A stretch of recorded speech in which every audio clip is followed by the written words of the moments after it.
Hello everyone, and welcome back to Dissecting Dimensions, a series of videos made by yours truly breaking down every single franchise represented inside LEGO Dimensions. In this episode, we're going to be talking about the third and final franchise that is represented as part of the initial starter kit, the LEGO Movie, which surprisingly got a lot of less attention given to it compared to DC Comics and Lord of the Rings, although that's not to say that there isn't any representation for the film here. Au contraire, we've got plenty to talk about in this video, so no need to wait any further, let's just get right into it. The LEGO Movie is an original film released in 2014 and directed by Phil Lord and Chris Miller, animated by the animation studio Animalogic, the same studio that was actually responsible for the Cartoon Network City bumpers, believe it or not, and features an all-star cast of characters ranging from Chris Pratt to Morgan Freeman. The film tells the story of your ordinary, average, everyday face in the crowd named Emmett, who, despite having very little that's unique and special about himself, goes on a perilous journey after discovering a legendary artifact that can put an end to Lord Business's plan, thus marking him as the Special. Along the way, he makes friends with other master builders such as Wildstyle, Vitruvius, Unikitty, Batman, and Benny as they all team up together to put an end to Lord Business's plan to use the Kraggle to glue everyone in place and permanently leave them to their demise. Let me just say, what a brilliant piece of art this film is. It just goes to show that it is entirely possible for a product, while undeniably existing as a method of promoting and advertising a line of toys, can still have style and substance beyond mere economic gain. This film is easily one of the most recognition-worthy animated films of the 2010s decade, as it was not only a well-written experience, but a breath of fresh air for 3D CGI animation. It takes inspiration from the stop-motion home movie animations that fans were making up until that point, and blends that with a mix of computer graphics to create its animation style, and it works so well. And I won't spoil it, but the big twist of the film is absolutely brilliant, and I love that decision. If anyone out there hasn't seen the LEGO Movie yet, I highly encourage giving it a shot. It is a fun time full of jokes and characters, the animation is great, the voice acting is on point. I guess you could say that everything is awesome. Everything is awesome. Everything is cool with the light of the team. Everything is awesome.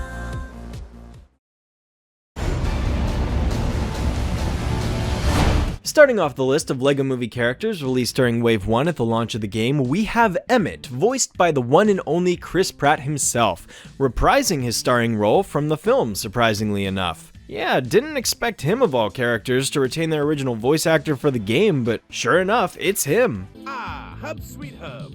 Hello Bricksburg, hello Middle Zealand, hello Old West, and hello Cloud Cuckoo Land.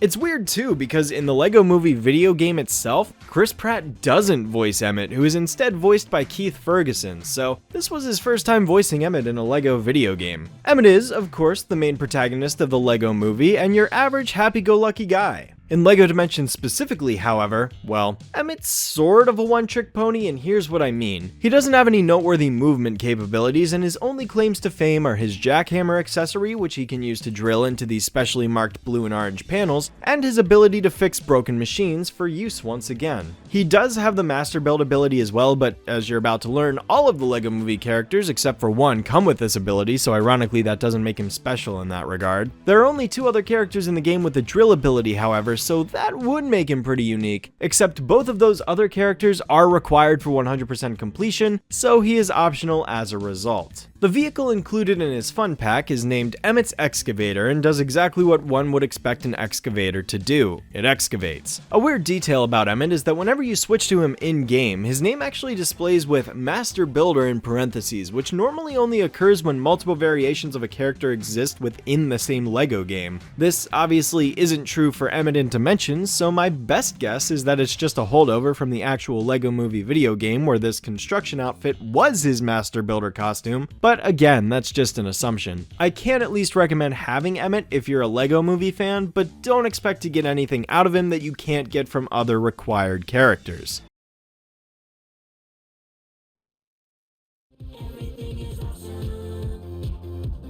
Everything is cool with the light of the team. And here comes Bad Cop, Lord Business's right-hand man, who's initially tasked with finding the special and recovering the mysterious piece capable of putting a stop to Lord Business's plans with the Craggle. In the original film, he was voiced by Liam Neeson, another prominent film actor, but unfortunately this is a Lord of the Rings situation where he was unable to reprise his role in the game, so Bad Cop is just using archived audio from the film instead. On top of that, Bad Cop here is the only LEGO Movie character incapable of using the Master Build ability, since he was not considered a Master Builder in the context of the movie. Hey, it's true to his character, I'll give it that much. Bad Cop makes up for this by instead being only one of 3 possible characters in the entire game to possess the Relic Detect ability, which comes in quite a bit of handy throughout story mode and the adventure worlds. It's just unfortunate that Wildstyle, a mandatory starter pack character and fellow LEGO Movie associate, also comes equipped with that ability, making this completely inconsequential. His stud shooter accessory is very similar to Cyborg's too, in the sense that it gives him the laser ability, which can be used to melt ice and golden objects, and his police car vehicle is also a pretty fast one to boot. Unfortunately, due to his limitations, Bad Cop is the character I consider to be the least necessary out of the entire LEGO Movie crew, as much as I enjoy his character in the films. It pains me to say that in LEGO Dimensions he's not very useful or even enjoyable to play as. The laser is always a great offensive option, don't get me wrong, but it's also remarkably common too, so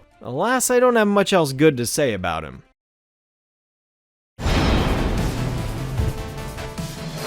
And here we have Benny, the over-the-top, happy, positive 1980-something space guy. Benny was one of the master builders that ended up joining EMMET and his crew after the destruction of Cloud Cuckoo Land as a result of Bad Cop's invasion. Benny in the film was voiced by Charlie Day and, like Chris Pratt, managed to return to voice the character again for LEGO Dimensions. LEGO Dimensions actually provides Benny with quite a versatile set of moves, easily being the LEGO Movie character with the most abilities by a country mile. These include his hacking ability, making him the first character we've come across to be able to do so. The ability is performed by accessing these special blue panels and entering these strange maze navigation puzzles where you need to avoid the gray tiles that are constantly attacking you and activate these red buttons in order to complete the puzzle. Only a select handful of characters come capable with this ability, which makes Benny one of the more valuable LEGO Movie characters to obtain, but that doesn't necessarily make him a requirement for 100%. In fact, just like the DC Comics and Lord of the Rings characters, none of the LEGO Movie characters are required for 100% completion, because Batman, Gandalf, and Wildstyle already have that stuff covered. Benny also has the technology ability, something I had already addressed that Cyborg possesses. I think it's a little weird that technology and hacking are considered 2 separate abilities, seeing as a lot but not all of the characters that possess one usually have the other as well, which makes its separation even more jarring, but hey, just wait, there's a third ability that also does basically the same thing. We'll get there next video. Benny also has the ability to break glass with his sonar smash move, and he can also lock onto targets and use his master build ability at that. Last but not least, he can also glide with his rocket pack by holding down the jump button at the peak of his jump. It's not necessarily as good as flying, but if you need some extra distance and you're doing some platforming without flight, yeah, it could come in handy. And yeah, truth be told, Benny has a lot of good perks to him. He's not my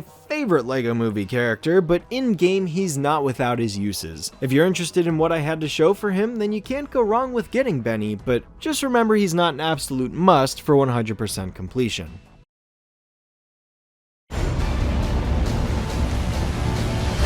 Now here is my favorite LEGO Movie character in the film and in LEGO Dimensions, Unikitty. Now what makes Unikitty extremely special is that she was actually one of only 3 LEGO Dimensions characters to get her very own character trailer showing off the game, featuring her voice actress Alison Brie no less. Cute.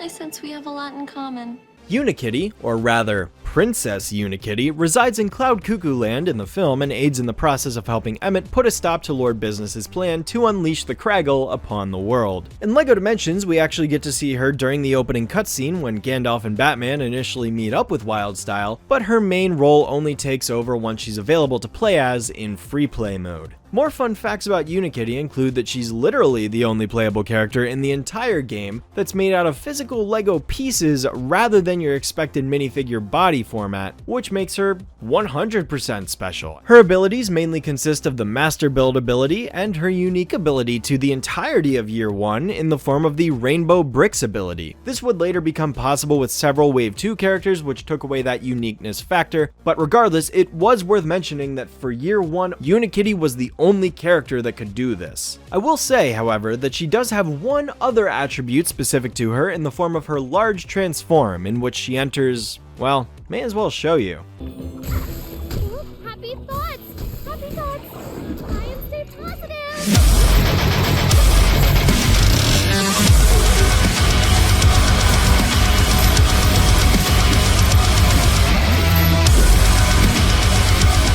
Yeah, full-on rage mode. The only drawback to this is that it only lasts a short while before it needs to recharge, as signified by the meter located around her character icon in the top left corner. Once that runs out, it's back to cute old Unikitty again. But thankfully this isn't something that's ever required, but it's still funny that she's able to do this nonetheless. Very in character for sure. Unikitty does not come with a character accessory, but her vehicle is the Cloud Cuckoo car, which can be used to fly around the overworld. A helpful device given that none of the LEGO Movie characters can actually fly themselves. Ultimately, I enjoy playing as Unikitty in this game because of her stark differences to most of the other characters in the game. The way she's animated both in terms of movement and combat, with her color scheme changes, shifts in size, the way each of her poses are comprised of a different combination of Lego bricks, it's awesome, honestly, and that on top of her character personality just sells it for me. I like EMMET, I like Wildstyle, but Unikitty's my favorite character, without question.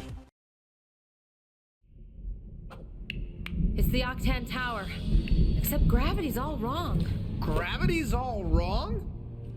I think I would have noticed something like that. Oddly enough, despite being one of the 3 primary franchises represented in the starter pack via Wildstyle, the LEGO Movie has very little representation in the overall story mode of LEGO Dimensions. In fact, there is no unique level dedicated to it whatsoever in the whole game. Instead, it's only relegated to having 2 small areas that only serve as parts of a greater stage, strangely enough, which comes as a bit of a surprise to me given how DC Comics and Lord of the Rings got so much more attention on them. But hey, some appearances are better than none. The mandatory level in which a LEGO Movie setting appears is in the stage The End is Try, which isn't really centered on a particular franchise, but is more so a level that jumps between the franchises of the 3 main characters, meaning that even though DC Comics and Lord of the Rings already had their own stages, they get more time in the spotlight here, whereas this is all the LEGO Movie gets entirely, and even then, the LEGO Movie has the shortest sequence of the 3, taking place only at the very beginning as the Try is standing on the edge of the Octan Tower with the colorful void to the unknown in the background behind it. Don't get me wrong, this is a cool scenario to witness, and it really adds to the menace of the Try if you're familiar with the Octan Tower from the film, but the fact that it's all over and done with in mere minutes means there's not a lot of time to really take it in. Also, it still bothers me that Metalbeard was the character kidnapped rather than like EMMET, especially because Chris Pratt reprises his role as EMMET in this game, so it's not like it's a voice actor thing, and just makes more sense because Wildstyle has a closer connection to him than she does Metalbeard, but hey, that's just me. I guess they just need an excuse for the Try to have a giant mech boss-like appearance. I guess since there's no better place to acknowledge it than right now, the citizen in peril of this stage is Samwise Gamgee from Lord of the Rings. I guess it makes sense given that it is accessed in the Lord of the Rings portion of the level and is based upon the Bilbo Baggins birthday celebration scene from the beginning of the Fellowship of the Ring, but even still, considering there's a LEGO Movie section in another stage, I just don't get why they didn't put it in The End is Try where it was much more fitting. This area is also where like half of the stage's minikits, rare artifacts can be acquired, and they are based on the LEGO Movie video game's own minikit design with the Octan logo on the side, so this may as well have just been the LEGO Movie stage in full. Seriously.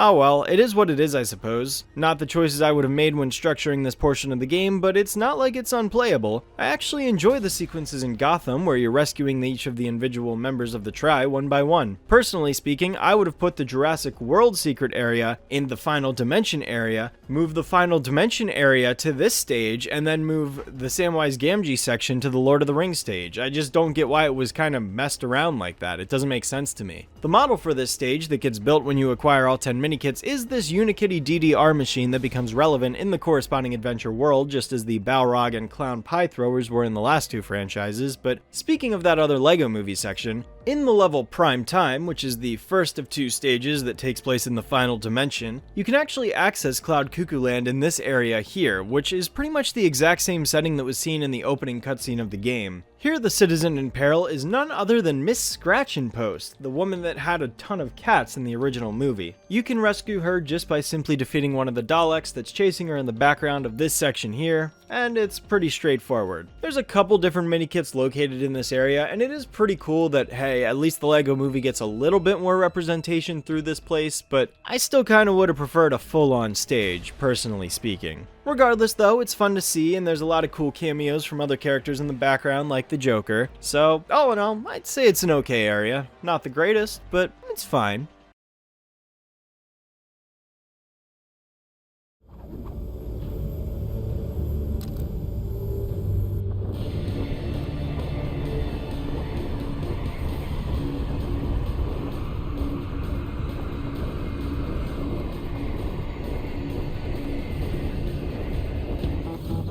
My scanner's picking up a new dimension!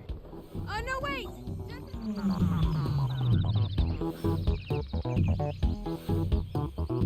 The LEGO Movie Adventure World is comprised of 3 major areas and 3 lesser areas to bring in a combined total of 6 locations throughout the entire vicinity. The dimensional portal drops the player directly in front of Bricksburg, the initial starting location of the film, and also home to main character Emmett, who lives in an apartment down one of the urban streets. There are a lot of references present to the film here, likely helped by the fact that there was already a video game prior to Dimensions, but I haven't experienced that personally, so I can't speak from the perspective of somebody who has just yet. Regardless, this adventure world has a lot of the iconic settings ranging from the busy city area of Bricksburg with the apartment buildings and skyscrapers to the land of Middle Zealand off to the direct east, which is comprised of a gigantic castle and a rural village area. Middle Zealand then links to the Old West, complete with a saloon and other western buildings, a canyon, and more. This is where Emmett and Wildstyle first meet Vitruvius in the film before getting chased out by Bad Cop and Lord Business's henchmen. Then, way off in the far back corner of the level sits a rather tiny Cloud Cuckoo Land, complete with the puppy dog and duck buildings in full. The last 2 locations consist of the underwater area, which is pretty barren honestly, unlike the previous 2 adventure worlds where there was actually a decent variety of challenges present, and then of course the Octant Tower located far off in the southwestern corner of the stage. As far as hitting all of the primary locations goes, this adventure world has a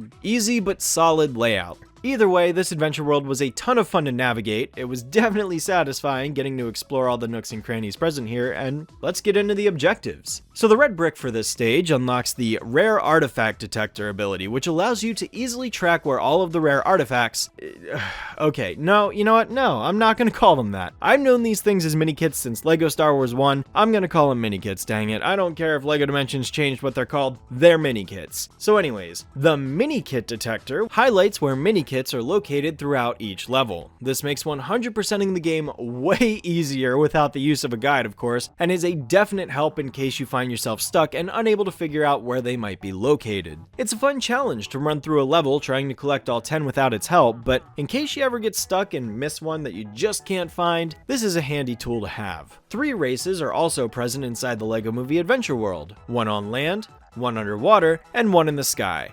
Although there is also this Q*bert-styled platforming one where I recommend you use an acrobatics character to pull off because you'll be bouncing up and down these different squares in a diagonal pattern. I wouldn't necessarily call this a race, but it is definitely a timed platforming challenge, so it could fall under the same category. Honestly though, the LEGO Movie Adventure World, despite having 28 gold bricks available to collect, feels quite small, containing only 5 renovations and the 3 aforementioned races in the entire map. The renovations are pretty straightforward at that. The first is obviously the jukebox, which can be unlocked by paying this construction worker 25,000 studs as per usual. The jukebox is located here in the world, so just in case you're wanting to use it, that's where it can be found. One renovation sees you paying this construction worker to put up some billboards in the city of Bricksburg, which isn't much more than an aesthetic change. Another renovation is donating the necessary funds in order to construct a rainbow bridge that connects Middle Zealand to Cloud Cuckoo Land, which, while it may not be useful when characters are able to fly, I am always doing my best to play as the characters respective to the same franchise of the adventure world at any given moment, and given that none of the LEGO Movie characters are able to fly on their own, this made making my way up to Cloud Cuckoo Land a whole lot more convenient, so I'd say this one is a bit more justified. It's also the cheapest renovation, coming in at only 10,000 studs in total. The other 4 are 25,000 apiece, which on the bright side means that the total renovation costs for this adventure world total a measly 110,000 studs, a fraction of the DC Comics and Lord of the Rings adventure worlds. One of the last 2 renovations is located in the Old West, where you can rebuild the saloon in town, and the final renovation consists of repairing the top portion of Octan Tower, making it even taller than it already is. In fact, this tower goes so high up that it actually points you in the direction of this gold brick involving the sun, where you need to use the flight dock ability, a vehicle exclusive ability at that. There's not too many of those in the game, but this is one of them, to turn it into the moon with this little smiley face. A random time to mention this gold brick, I know, but there are actually several located around Octan Tower, and this is hidden far enough out of sight that rebuilding this structure is probably the way that a player will end up discovering this when they decide to climb up to the very top of the structure anyways. I can't speak for everyone, but I certainly didn't notice this until I rebuilt the tower, so just wanted to point that out. Regardless, that is the 5 major renovations in a nutshell, so now we can move on to the 5 main quest lines scattered throughout the adventure world. Fair warning though, these quests aren't very exciting if I'm being real with you, because there is a lot of overlap between them. So starting off with the very first quest you'll see when you first enter the adventure world, and probably the most interesting at that, the LEGO Movie version of Batman, voiced by Will Arnett instead of Troy Baker, tasks the player with joining him on an escapade up through Bricksburg to destroy the searcher robots that are causing havoc around the area. So it looks like whoever was on kick micromanager butt duty has been slacking off, because those big black boxes are back and pulling the world apart and stuff. Doesn't really bother me, you know, like, whatever. But everyone else, they'll probably want us to fix it. And if we have to fix it, we might as well look really cool doing it. Let's rock.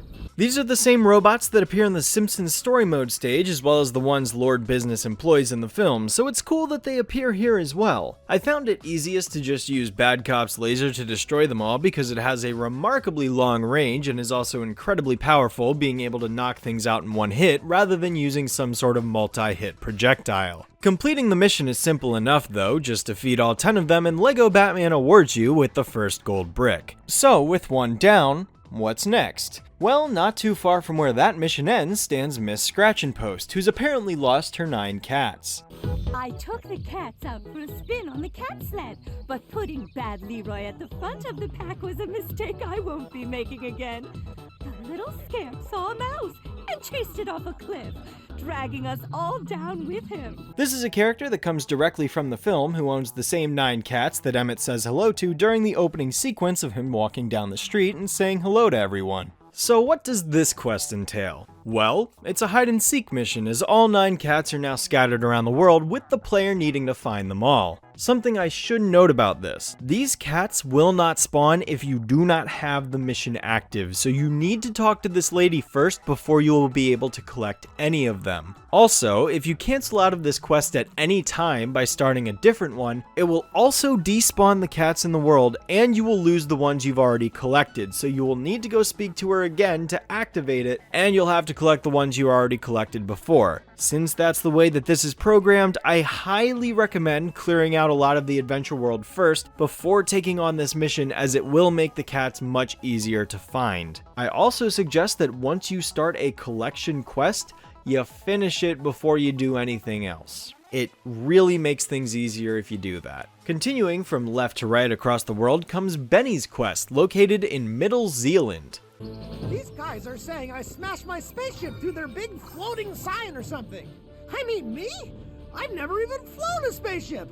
let alone lovingly built one from scratch, brick by brick, with my own 2 Yep, Benny. Despite being a playable character, here he is to task the player with helping him to rebuild the Middle Zealand sign that he accidentally destroyed after flying a spaceship through it. This one will definitely require a flying vehicle with the cargo hook ability, and luckily this is a common maneuver that almost every flying vehicle in the game is capable of, so even though I haven't covered a mandatory character with a cargo hook vehicle yet, I will be getting to one eventually, which will make this mission possible. Personally, I just used Unikitty's Cloud Cuckoo car as it was the one I had on hand, but any cargo hook vehicle will do. Just fly on up and put that nameplate in place to restore the Middle Zealand logo, which appears exactly how it did in the film by the way, and mission complete, gold brick acquired. Heading to the right up the Rainbow Bridge, we can find Unikitty in Cloud Cuckoo Land, who is also here to task the player with a mission, meaning that there's not one, but 2 playable characters in this adventure world that also provide missions, so I guess now I can get into this brief tangent. The construction site foreman and I were having a little debate on which is better. Complete creative freedom to build whatever you want, yay, or following the stinky old instructions, boo. Where the heck is Vitruvius? Like, okay, I get it if Morgan Freeman was unavailable or too expensive to return to voice the character in this game, but he's one of the central characters and the only one of the main 6 that's completely absent from the game. That just doesn't seem right. Sure, he's referenced in character dialogue, but that's only through passing. He never once makes an appearance in the whole game. Also, why wasn't Metalbeard here to give the player a quest either? And Lord Business too. He never shows up in the adventure world despite having been a boss fight in the main story. I don't know, I don't get it. It just seems weird that there are only 2 LEGO Movie characters here to give quests that aren't already playable, but regardless.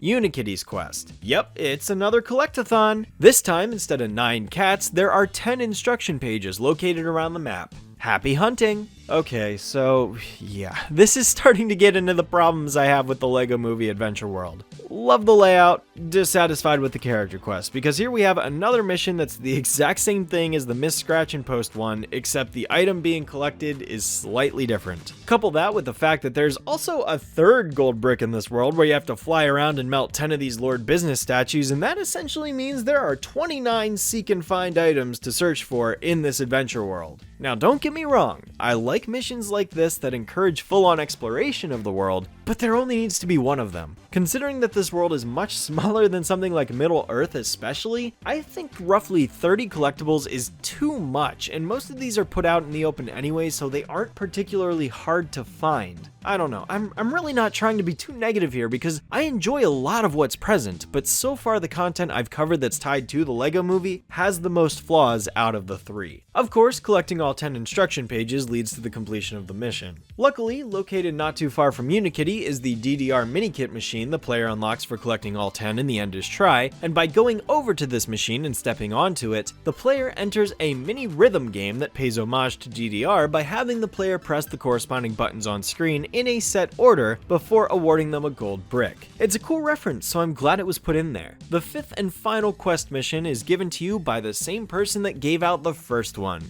Lego Batman. You want something? Because I'm a little busy soul searching here, so if you don't mind. I mean, who does that other Batman think he is? Showing up with his fancy pants maneuverable limbs like some kind of maneuvering guy. There's no way that preening rubber duck could beat up bad guys like those guys over there. Yeah, remember how I said there were only 2 unique LEGO Movie characters who gave quests that weren't playable? It's because LEGO Batman gets used twice. And technically, I shouldn't even say that because LEGO Batman is a playable character available in Year 2 that we won't be getting to for a little while, but he is playable. That means that Miss Scratch and Post is the only character in this entire adventure world that isn't. I'm hopeful this isn't a common occurrence in future adventure worlds because after having witnessed the variety in DC Comics and Lord of the Rings, my hopes were kinda high that it would continue forward into all of the adventure worlds, but I guess I'll have to wait and see for that. Either way, this mission is the standard beat up a bunch of bad guys mission alongside Batman, although this time instead of just fighting for a prolonged period of time, the player actually has to kill a total of 30 enemies before it ends, so better pick a character that's good at taking down a ton of enemies before heading into this one. Easy enough though, defeating the final enemy wraps up the last questline, and that's all I have to say about the LEGO Movie Adventure World as a whole. The rest of the gold bricks are relatively quick to obtain, but there's still a good mix of fun puzzles in there to solve. Overall, my feelings towards the LEGO Movie franchise's portion of LEGO Dimensions is satisfying, but there are hints of disappointment. Of course, it's important to bear in mind that this content was also released before the LEGO Movie 2, the second part, was even a thing, so it's not like this game had the sequel to pull material from as well. The best part of this, in my opinion, was getting to have most of the LEGO Movie cast back together again, voiced by their original voices, in one game, and the general layout of the adventure world was very fun to see. I wish the franchise had a full story mode level dedicated to it, and I wish there were more characters present in the adventure world itself, and it's also a little weird that despite the fact that Gandalf was also considered a master builder in the LEGO Movie, there's not much in reference to that here from what I noticed. Same goes for the likes of Wonder Woman, Superman, etc. Sure, there's a couple character lines here and there, but I feel like that was a missed opportunity. Honestly, it would have been better to see characters like Wonder Woman or the Ghost, or even Shaq giving out character quests instead of Unikitty, Benny, and Lego Batman twice, you know? Either way, it was fun getting to dive back into the LEGO Movie once again, so I have no regrets. Next up, it's time to head to Back to the Future, as we've got a film trilogy franchise to dive into featuring time travel. Hope you're looking forward to it. Until next time, Shadowstreak, signing off.